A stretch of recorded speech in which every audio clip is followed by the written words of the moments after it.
Last night, before you turned off the light, you did something completely ordinary, something you have done thousands of times without a second thought. And there is a real chance that ordinary thing is quietly putting your heart at risk while you sleep. Not dramatically, not all at once, but night after night, in ways that build until one morning something happens that nobody saw coming. If this channel has ever given you something worth keeping, hit that subscribe button right now, leave a like, and drop a comment below, because that is what allows this kind of conversation to keep reaching the people who need it most. I'm Dr. Mercer, and this channel exists to bring you the latest evidence-based research on senior health, simplified and designed for adults over 60. Stay with me through this entire video, because by the end you will have 5 concrete changes you can make tonight, not next week, tonight, that the evidence shows can meaningfully reduce your cardiac risk while you sleep. Let's talk about something most people do not know. Your cardiovascular system does not rest when you fall asleep. It shifts gears. In a healthy body, nighttime is when blood pressure naturally drops,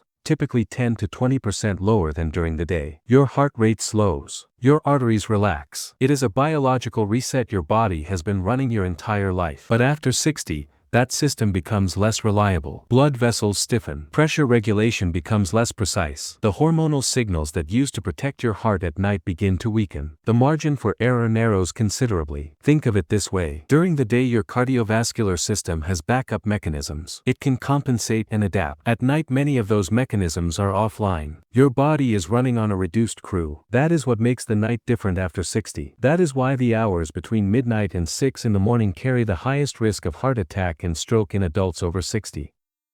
Not the afternoon, not the morning commute. The quiet hours. And what determines what happens during those quiet hours is largely what you did before bed. The meal you ate, the medication you took or forgot, the temperature in your room, decisions that felt completely routine. A landmark study called the HYGIA chronotherapy trial, published in the European Heart Journal, followed more than 19,000 patients with hypertension over a median of 6 years.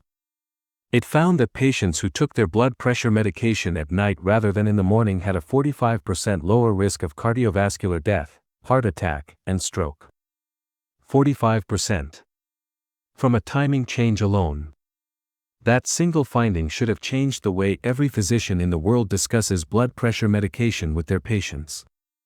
For many, it has not. Let me now walk you through the 5 evening habits that are quietly loading the cardiac risk of older adults, and exactly what the evidence says to do instead. The first is eating a heavy meal late at night. Let me ask you a direct question. What time did you eat dinner last night, and what was on the plate? I ask every patient this. And for a surprising number of people over 60 the answer is somewhere around 8 or 9 in the evening, sometimes later. A full meal, pasta, rice, meat, perhaps something fried, followed by the sofa and then bed within an hour or 2. From a cardiac standpoint, this pattern is quietly harmful in ways most people have never been told. When you eat a large meal your digestive system demands a dramatic increase in blood flow. Your heart pumps harder. Blood pressure rises. Triglycerides, the fats circulating in your blood, spike sharply within 2 to 4 hours after eating. Now layer that on top of going to sleep. Your body expects the evening to be a gradual wind down, not a cardiovascular demand. Instead your heart is working overtime to digest a full dinner while simultaneously trying to shift into its overnight recovery mode. Those two demands are in direct conflict. And in a person over 60 with any degree of arterial stiffness, that conflict has real consequences. Research published in the Journal of the American College of Cardiology found that late evening meals are consistently associated with elevated nighttime blood pressure, increased cardiac workload during sleep, and higher rates of cardiovascular events in older adults. I had a patient I will call Bernard. 72 years old, retired, no significant cardiac history. His evening routine was dinner at 8:30 followed by television and bed by 10. He presented to my clinic after waking repeatedly at night with his heart racing and a feeling of pressure in his chest. When we reviewed his habits, the pattern was immediate. We shifted his main meal to 6:30 in the evening. Within 3 weeks his nighttime symptoms had resolved entirely. The fix here requires no medication, no testing, no referral. Finish your main meal by 6 or 7 in the evening. If you need something later, keep it light. Protein and vegetables, not heavy fats and refined carbohydrates. That change alone gives your heart 3 to 4 hours to settle before you ask it to shift into recovery mode. The second habit is taking blood pressure medication at the wrong time, or not taking it consistently at all. If you are over 60 and you take medication for high blood pressure, statistically more than 60% of people in that age group do. The timing of that medication matters far more than most physicians take time to explain. Blood pressure follows a predictable curve through the day in most people. It rises in the morning, peaks in the afternoon, and dips at night. But a significant proportion of people over 60, particularly those with hypertension, do not get that nighttime dip. Their pressure stays elevated, or it actually surges during the early morning hours, a condition called nocturnal hypertension. Most people have never heard of it. It is dangerous in ways that daytime high blood pressure is not. While you sleep, your arterial walls are not braced for impact the way they are during waking hours. A pressure surge at 3 in the morning hits those walls differently than one at 3 in the afternoon. It is more likely to rupture a vulnerable plaque inside a coronary artery. More likely to trigger clot formation. More likely to result in an event that brings someone to an emergency operating table. If you take your blood pressure medication only in the morning, it may wear off precisely when you need it most. And the HYGIA trial I mentioned earlier confirmed this directly. Evening dosing of antihypertensive medication reduced the composite risk of cardiovascular death, heart attack, and stroke by 45% compared to morning dosing alone. That is not a minor adjustment. That is a potentially life-changing conversation to have with your physician, and most patients over 60 have never once had it. Before I continue, I need to say something clearly and firmly.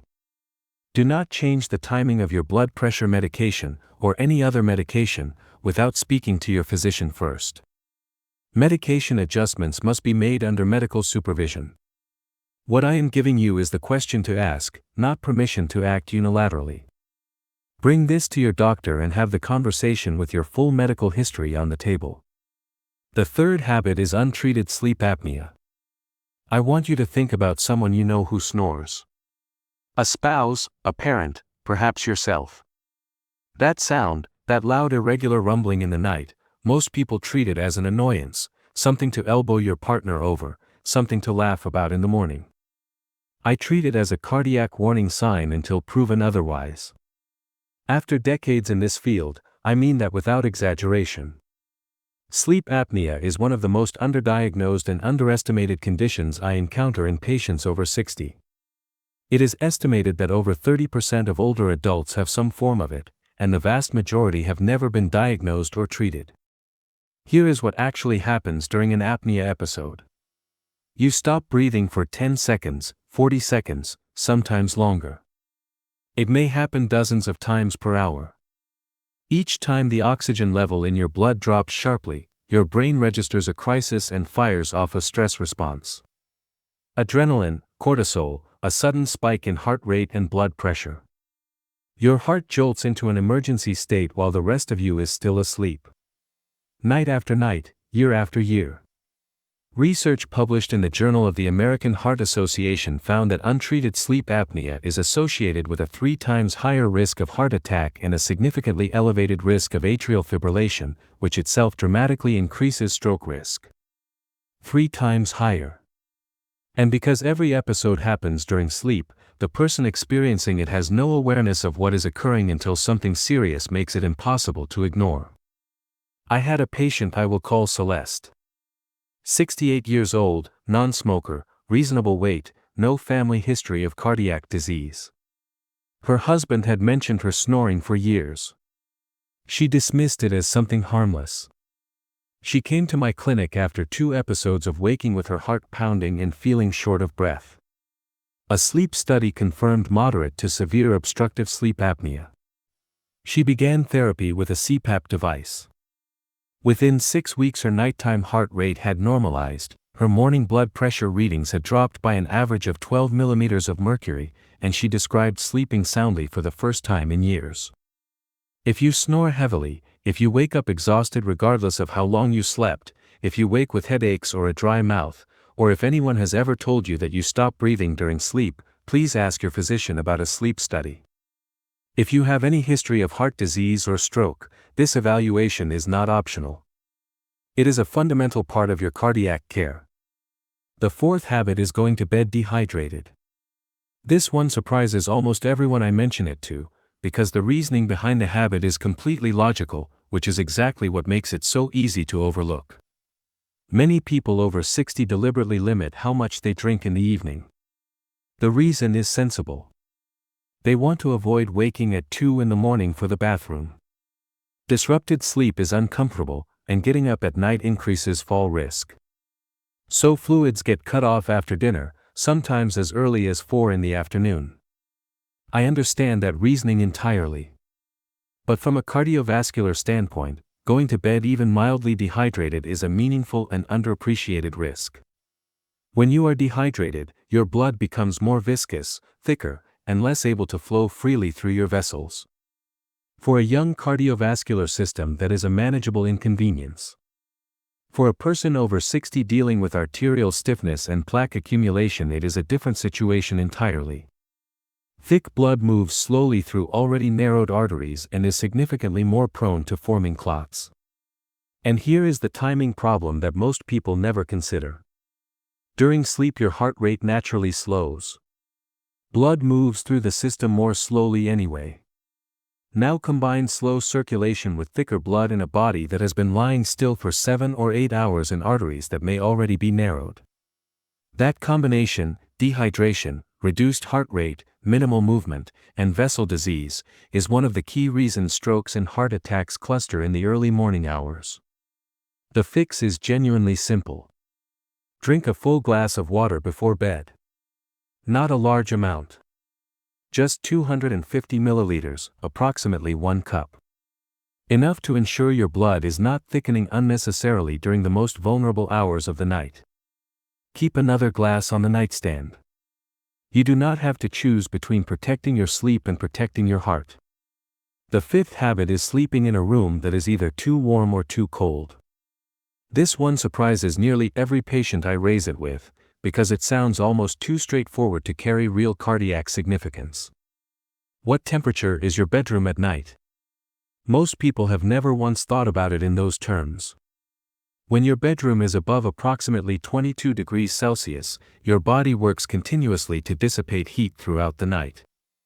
Your blood vessels dilate, your heart rate stays elevated, sweating increases fluid loss, which brings us directly back to the dehydration risk we just discussed, and your sleep quality deteriorates. You spend less time in the deep restorative stages where your heart achieves its best overnight recovery. On the opposite end, a bedroom that is genuinely cold, below 16 or 17 degrees Celsius, creates a different form of cardiovascular stress. Cold causes vasoconstriction. Your blood vessels tighten to preserve core body temperature. Blood pressure rises. The heart must push against increased resistance. For someone with existing coronary artery disease or hypertension, that nighttime pressure increase is not trivial. Research published in the journal Environmental Health Perspectives found that sleeping in suboptimal temperatures is independently associated with elevated nocturnal blood pressure and increased cardiac workload in older adults. The optimal range for both sleep quality and cardiovascular protection is between 18 and 22 degrees Celsius. That window keeps your body in thermal neutral territory, vessels relaxed, heart rate low and steady, sleep deep and restorative. One thermostat adjustment, real and measurable protection. Now let me give you exactly what to do with all of this. Step 1. Shift your main meal to between 6 and 7 in the evening. Give your heart 3 to 4 hours to settle before sleep. If you eat later out of necessity, keep it light and protein focused. Step 2. Bring the HYGAA trial to your next physician appointment and ask specifically whether evening dosing of your blood pressure medication might be more protective for you than morning dosing. Write it down before you go. Do not leave the appointment without asking that question. Step 3. If you snore, if you wake exhausted, or if anyone has observed you stopping breathing during sleep, ask your physician today to refer you for a sleep study. Frame it as part of your cardiac care, because that is exactly what it is. Step 4. Drink a glass of water before bed every single night. Place another glass on the nightstand. Make it a non-negotiable part of your evening. Step 5. Check and adjust your bedroom temperature. Set it between 18 and 22 degrees Celsius before you sleep. This costs you nothing and takes 90 seconds.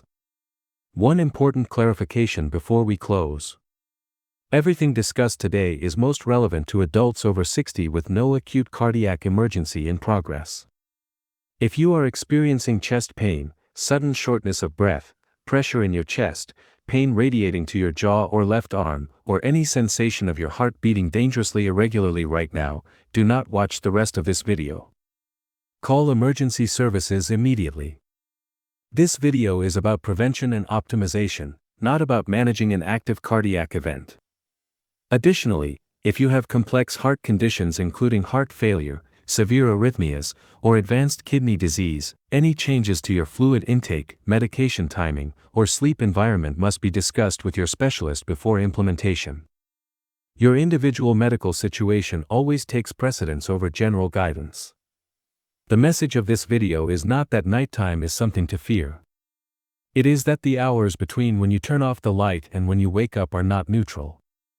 They are either working for your heart or quietly against it, and 5 completely ordinary habits determine which one is happening in your body tonight. You deserve to know that. You now do. If this video gave you something useful, hit the like button right now, leave a comment telling me which of these 5 habits you recognize in your own evenings, and share this with someone you care about who has never connected their nightly routine to their heart health. Subscribe if you have not already, and I will see you in the next one. Take good care of yourselves.